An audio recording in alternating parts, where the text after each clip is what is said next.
ॐ श्री परमात्मने नमः। अथ द्वितीयोऽध्यायः। सञ्जय उवाच तं तथा कृपयाविष्टम् अश्रुपूर्णाकुलेक्षणम् विषीदन्तमिदं वाक्यम् उवाच मधुसूदनः। श्रीभगवानुवाच कुतस्त्वा कश्मलमिदम् विषमे समुपस्थितम् अनार्यजुष्टमस्वर्ग्यम् अकीर्तिकरमर्जुन।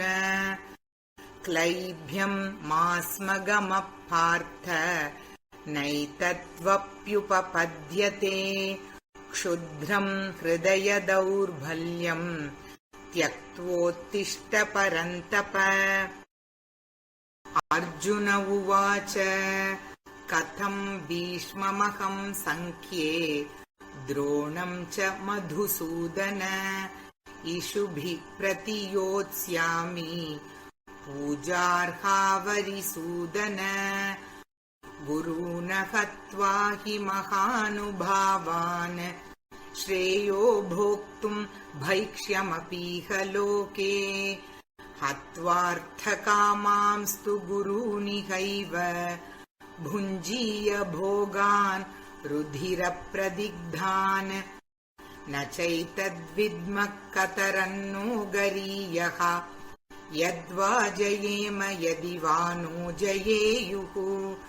यानेव हत्वा न जिजीविषामः तेव स्थिता प्रमुखे धार्तराष्ट्राः। कार्पण्यदोषोपहतः स्वभावः पृच्छामि त्वां धर्मसम्मूढचेताः। यच्छ्रेयस्यान्निश्चितं ब्रूहि तन्मे शिष्यस्तेऽहं चादिमां त्वां प्रपन्नम्। न हि प्रपश्यामि ममापनुद्यात् यच्छोगमुच्छोषणमिन्द्रियाणाम् अवाप्य भूमा वसपत्नमृद्धम् राज्यं सुराणामपि चाधिपत्यम्।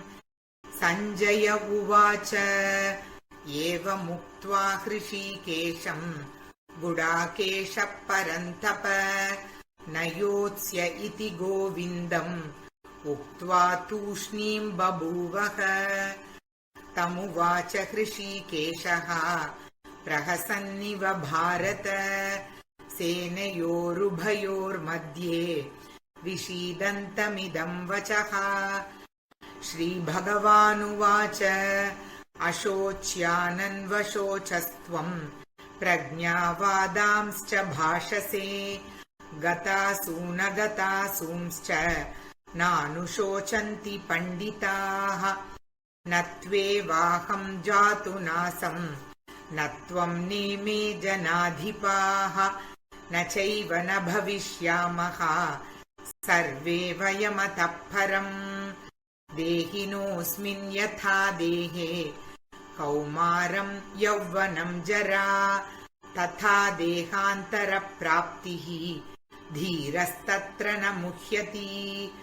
मात्रा स्पर्शास्तु कौन्तेय शीतोष्णसुखदुःखदाः आगमापायिनो नित्याः तां स्थितिक्षस्व भारत। यं हि न व्यथयन्त्येते पुरुषं पुरुषर्षभ समदुःखसुखं धीरं सोऽमृतत्वाय कल्पते। नासतो विद्यते भावः नाभावो विद्यते सतः उभयोरपि दृष्टोऽन्तः त्वनयोस्तत्त्वदर्शिभिः। अविनाशि तु तद्विद्धि येन सर्वमिदं ततम् विनाशमव्ययस्यास्य न कश्चित् कर्तुमर्हति। अन्तवन्त इमे देहाः नित्यस्योक्ता शरीरिणः अनाशिनो प्रमेयस्य तस्माद्युध्यस्व भारत।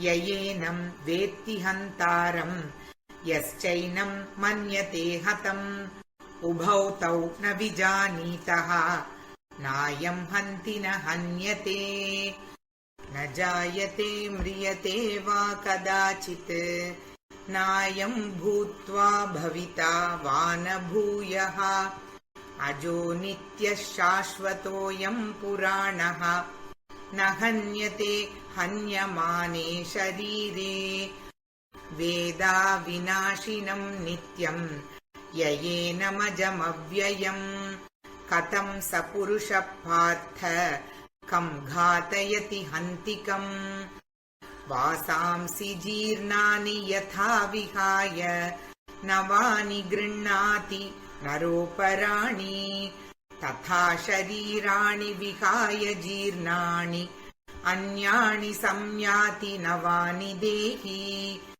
नैनं छिन्दन्ति शस्त्राणि नैनं दहति पावकः न चैनं क्लेदयन्त्यापः न शोषयति मारुतः अच्छेद्योऽयमदाह्योऽयम् अक्लेद्यो शोष्य एव च नित्यः सर्वगतस्ताणुः अचलोऽयं सनातनः अव्यक्तोऽयमचिन्त्योऽयम् अविकार्योऽयमुच्यते तस्मादेवं विदित्वैनं नानुशोचितुमर्हसि अथ चैनं नित्यजातं नित्यं वा मन्यसे मृतं तथापि त्वं महाबाहो नैवं शोचितुमर्हसि जातस्य हि ध्रुवो मृत्युः ध्रुवं जन्म मृतस्य च तस्मादपरिहार्येऽर्थे न त्वं शोचितुमर्हसि अव्यक्तादीनि भूतानि व्यक्तमद्यानि भारत अव्यक्तनिधनान्येव तत्र का परिदेवना आश्चर्यवत् पश्यति कश्चिदेनम् आश्चर्यवद्वदति तथैव चान्यः आश्चर्यवच्चैनमन्यः शृणोति श्रुत्वाप्येनं वेद न चैव कश्चित् देहि नित्यमवध्योऽयम् देहे सर्वस्य भारत तस्मात् सर्वाणि भूतानि न त्वं शोचितुमर्हसि स्वधर्ममपि चावेक्ष्य न विकम्पितुमर्हसि धर्म्यार्थि युद्धाच्छ्रेयोऽन्यत्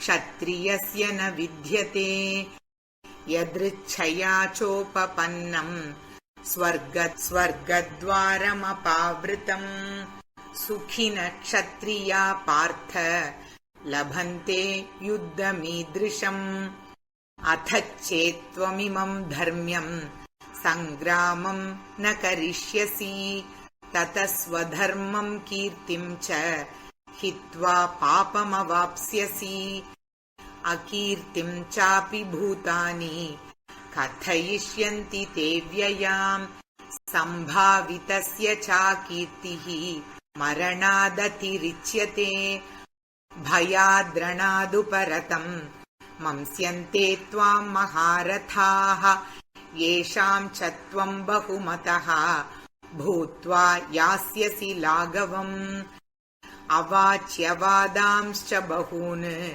वदिष्यन्ति तवाहिताः निन्दन्तस्तव सामर्थ्यम् ततो दुःखतरं नु किम् हतो वा प्राप्स्यसि स्वर्गम् जित्वा वा भोक्ष्यसे महीम् तस्मादुत्तिष्ठ कौन्तेय युद्धाय कृतनिश्चयः सुखदुःखे समे कृत्वा लाभालाभौ जयाजयौ ततो युद्धाय युज्यस्व नैवं पापमवाप्स्यसि एषा ते विहिता साङ्ख्ये बुद्धिर्योगे त्विमां शृणु बुद्ध्या युक्तो यया पार्थ कर्मबन्धं प्रहास्यसि नेहाभिक्रमनाशोऽस्ति प्रत्यवायो न विद्यते स्वल्पमप्यस्य धर्मस्य